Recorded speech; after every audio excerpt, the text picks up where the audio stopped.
যৌগে মোট পরমাণু সংখ্যা কিভাবে বের করতে হয় তা শিখে নেব।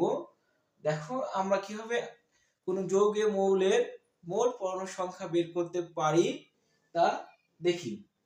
এখানে দেখো কয়েকটি উদাহরণ দেওয়া আছে। পটাশিয়াম ডাইক্রোমেট, পটাশিয়াম পারম্যাঙ্গানেট, তুতে, ক্যালসিয়াম ফসফেট, এরকম অসংখ্য যৌগ দেওয়া থাকতে পারে। সেই যৌগে থেকে তোমরা কিভাবে মোট পরমাণু সংখ্যা বের করবে দেখো। যদি আমরা হিসাব করে নিই, এই যৌগটি পটাশিয়াম ডাইক্রোমেট, এই যৌগে মোট পরমাণু সংখ্যা কয়টি?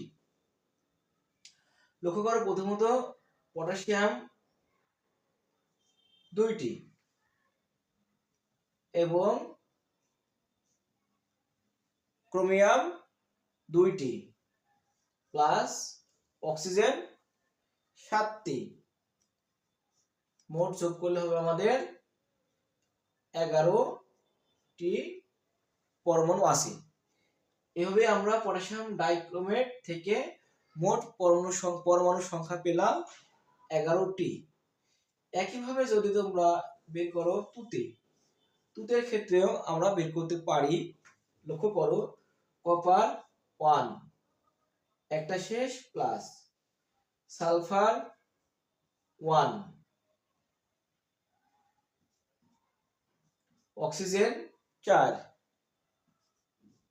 প্লাস দেখো পানির আগে 5 লেখা আছে, আমরা ওটা ব্র্যাকেট দিয়ে কাজ করব। বা 5 গুণ হাইড্রোজেন 2 অক্সিজেন 1 যোগ করলে হয় 3, 5 গুণ 3 তাহলে 1 2 6 যোগ করলে হবে 6 আর 3 5 15 যোগ করলে হয় আমাদের 15 আর 6 21টি পরমাণু বিদ্যমান।